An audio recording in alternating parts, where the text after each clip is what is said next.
Put a finger down if you've spent months planning a family vacation only to find out on your way to the airport that it had been canceled.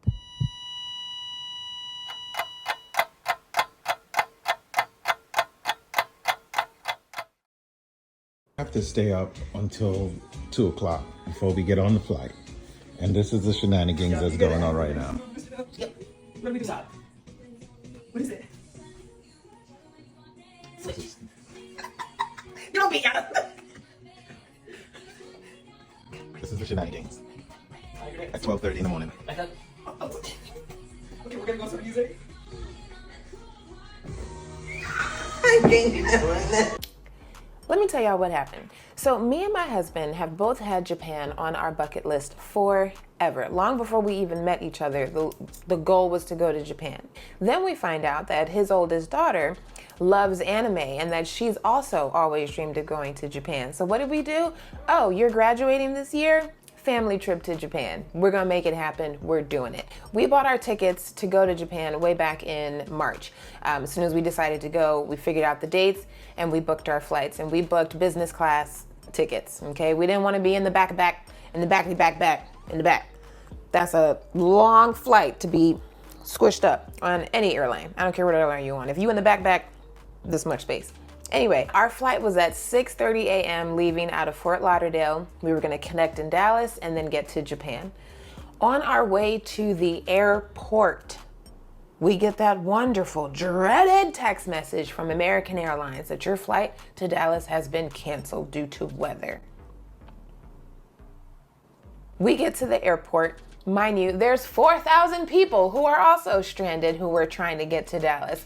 It's just canceled. Everything has been rebooked for the next day. Anyway, the customer service rep, she's like, I'm sorry, there's nothing going to Dallas today. There's a lightning storm there. There is nothing getting to Dallas. There's no flights from Miami. There's no flights from Palm Beach. There's no flights going to Dallas today. It's not happening. I said, okay, well then what about tomorrow? And then I need you to also rebook our Japan leg of the flight. She comes back and says, I'm sorry, ma'am, but there are no flights for 4 people in business class to Japan until July 6th. Y'all, it was June 26th. We were leaving for Japan on June 26th, and you telling me that you don't have 4 seats together until July 6th? That's our whole trip. That's our whole trip. Did I panic? A little bit, but on the inside. I didn't show it on the outside. I said, ma'am, I cannot tell these 2 teenage girls that we are not going to Japan. Okay, I said, what can we do? What can we do? And let me tell you the goodness of God, because that sweet woman stayed on the phone calling other airlines and came back.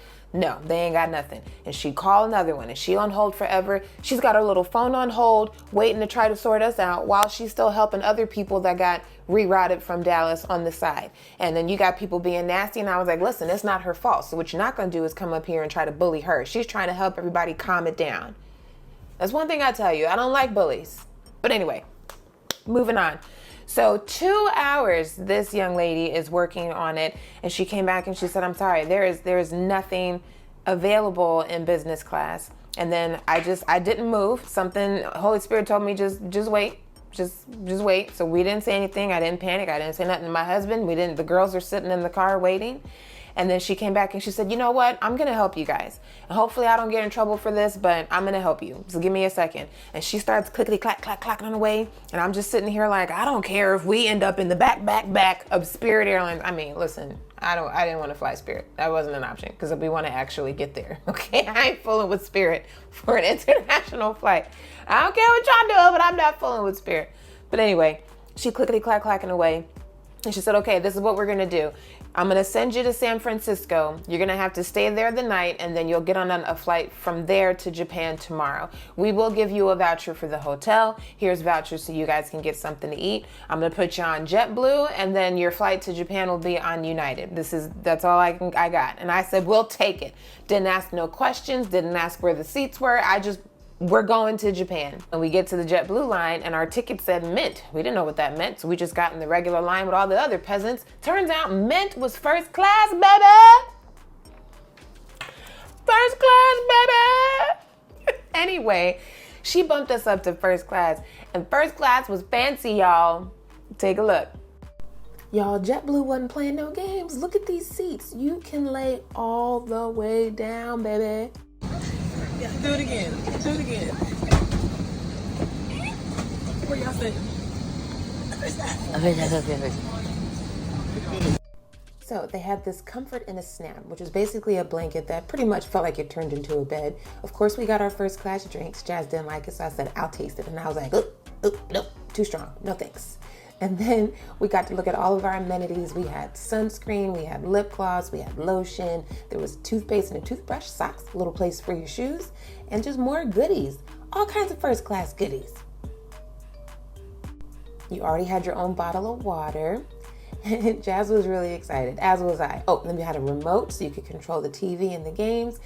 Had your pillow inside your little nappy sack you. And then look, here's Jazz going to bed. We ain't even take off yet, and he's already ready to go to bed.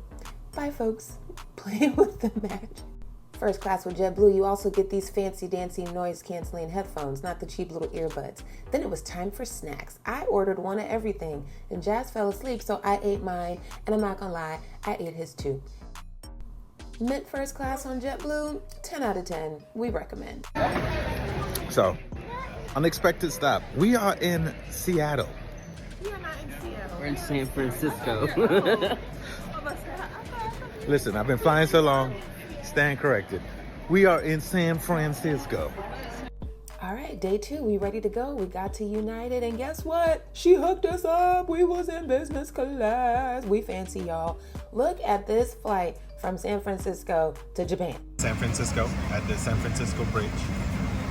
Departure. That means we're up in the air. Meals. Up in the air. Take a nap. Up in the air. Light snack. Lights on. Another meal. Probably breakfast. Then we arrive in Tokyo, Japan. All right, United hooked us up as well. We had pillows, blankets, slippers. We had a footrest. We had a goodie bag full of goodies. Let's see, we had some socks. We had an eye mask. We had some other knickknacks like sunscreen, lip gloss, all those goodie things in the goodie bag as well. But first class was a little bit better on JetBlue. Of course, we had 2 meals on this flight. I got pasta, Jazz had roast beef. I'm gonna say that the food on JetBlue was better, except for this oatmeal. This oatmeal was bomb, okay? I thoroughly enjoyed my oatmeal. I don't know what Jazz had, but we all had a nice meal right before we landed. Psst, where we at? Where we at? We have officially touched down in Japan. Guys, we were beyond thrilled. I mean, to think that this trip almost did not happen, and here we are in Tokyo. After we got our bags, we had to head over to get our train passes and our mobile internet. I'm gonna make a whole separate video on that, so don't worry. Everyone was so nice. This gentleman saw us on the train and helped give us some directions, and then we took our train with all of our luggage all the way to our hotel.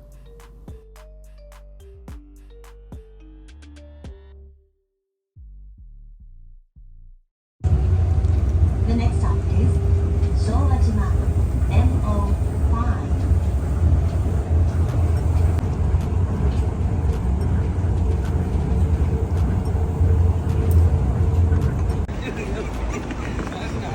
Get out of the road. No, because Get out of the I'm not doing okay. I'm not doing okay. I'm not doing okay. Y'all, I wish I had documented us struggling with all these bags, trying to navigate through the train system and these streets, these New York City long blocks. Baby girl over here on my left kept tripping up and almost falling over, and I'm that parent that's gonna laugh, so I was dying. But we survived and we made it to our first hotel.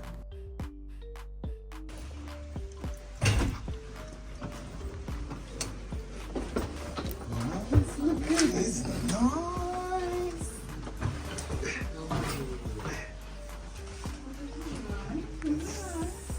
Nice. also got your little teapot. This glass. Small. Small but nice. Small but nice. Also have a very nice view. Same view. Ooh, it's nice. Oh, it's nice. Nice. What do you got views of? Downtown Tokyo? Look at you. Hi.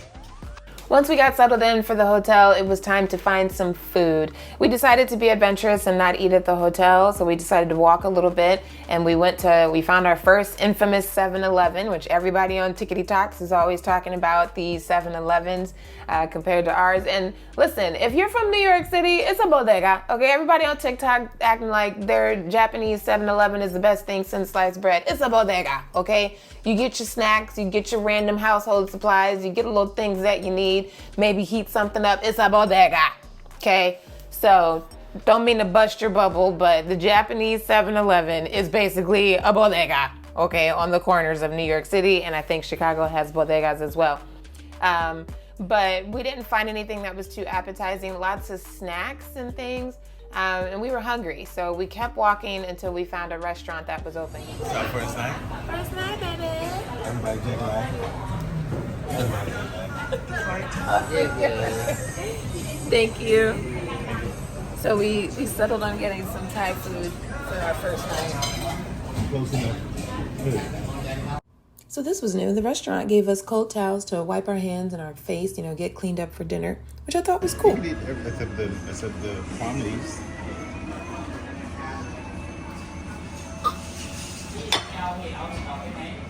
What happened? The spicy? They're delicious. All right, that was day one. That was just getting there. Moral of the story is when one door closes, I hope that another bigger, awesome first class door opens for you. What started out as being this heart-wrenching, very scary, our trip is canceled moment turned into such a blessing, where our family got to travel first class all the way to Japan and enjoyed our adventure getting there on our first day. Make sure you subscribe because I am giving you videos on products that helped us while we were there. I'm giving you some do's and don'ts. I'm gonna give you the real deal about culture and what it felt like being black walking them Japanese streets. I'm gonna tell you the truth. I'm gonna show you Tokyo. I'm gonna show you Kyoto. I'm gonna show you Nagoya. I'm gonna show you first time wearing a kimono, and I'm gonna show you being a samurai. I'm showing y'all all the things, but I'm breaking up this 14 days into a bunch of smaller videos. So make sure you subscribe so you don't miss any of this fantastic journey that we went on. I'll see you soon.